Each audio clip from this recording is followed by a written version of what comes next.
They always celebrated important family events out of town, usually in another country. Here they were in a black car as it sped along the highway, now turning onto a side road, disappearing and emerging from under trees like a blinking light on a global positioning system screen moving across a continent.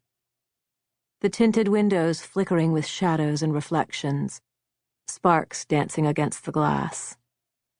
From the outside, the family riding in the car was difficult to understand.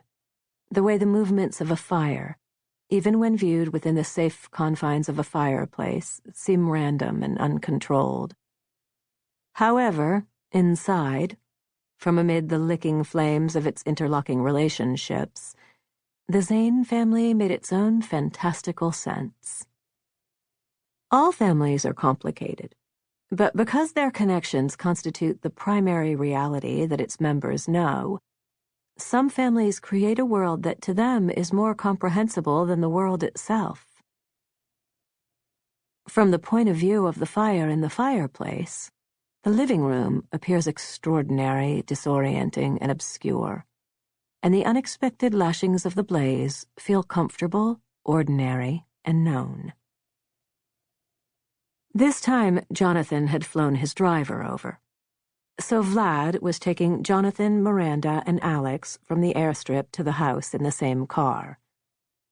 It was awkward for Alex, because she had been conscious of the tension between her brother and his fiancée ever since they had begun their journey, and they had been journeying for a long time.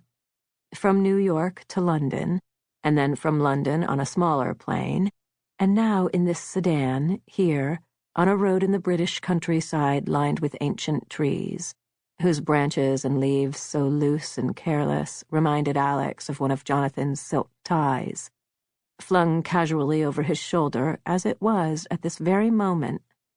She sat next to Miranda, while Jonathan had opted to sit up front with Vlad. Alex and Jonathan had two much younger half-brothers, 9-year-old twins, and Miranda had recently discovered that Jonathan was sleeping with their nanny. Miranda had threatened to call off the wedding, was still threatening, convincingly, to leave tomorrow and head to Sardinia where some friends had a place. But Jonathan had talked her into coming this far, and now here she was sitting in the back seat being driven to the manor house, which Jonathan's family had rented for the occasion. Her eyes were red, but she was in possession of her usual perfect haircut and amused expression. Alex had no idea what Miranda was thinking, but she knew that Miranda was capable of impulsivity, and in this case maybe bolting was the rational thing to do, in spite of her preternaturally still surface. Miranda was like a big cat. Composed, she looked out the window at an angle which almost touched her disembodied yet vivid reflection, and which made it appear to Alex as though her brother's betrayed fiancé were in the middle of having a quiet conversation with herself.